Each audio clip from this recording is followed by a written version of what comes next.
गेल्या 2 दिवसापासून विदर्भामध्ये मुसळधार पाऊस पडत आहे आणि त्यामुळे जे हातातोंडाशी आलेलं कापसाचं पीक हे शेतकऱ्यांच्या तोंडचं ते हिरावून घेतलं आहे। आपण पाहू शकतो की हे विदर्भातली हे पांढरं सोनं ज्याला म्हटलं जाते तो कापूस, आता सगळं ह्या कापसाचं पिकाचं नुकसान मोठ्या प्रमाणात झालेलं दिसत आहे। ह्या पावसाने हे जे आलेलं कापूस आहे तो संपूर्णपणे भिजलेला आहे।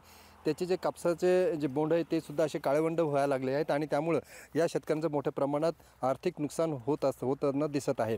आपण देऊळगावच्या या तालुक्यातील या शेतामध्ये आहोत, जे कापसाचं शेत आहे। मोठ्या प्रमाणात अपेक्षा होती शेतकऱ्यांना की ही या कापसाच्या माध्यमातून आपल्याला थोडंफार आर्थिक मदत होईल, मात्र आता या पावसाने या शेतकऱ्यांचं हे जे पीक आहे हे पण सुद्धा हिरावून घेतल्याचं दिसत आहे। मागील काळात अतिवृष्टी झाली, त्यामुळे चिखली, बुलढाणा, देऊळगाव आणि सिंदखेड या तालुक्यामध्ये मोठ्या प्रमाणात पिकांचं नुकसान झालं होतं।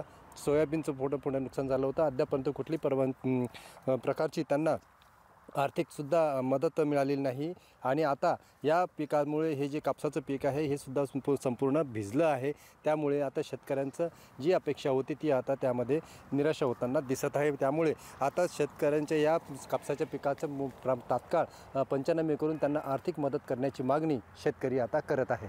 कॅमेरामन सुनील मोरेसह मी संजय जाधव, साम टीव्ही, देऊळगाव राजा, बुलढाणा।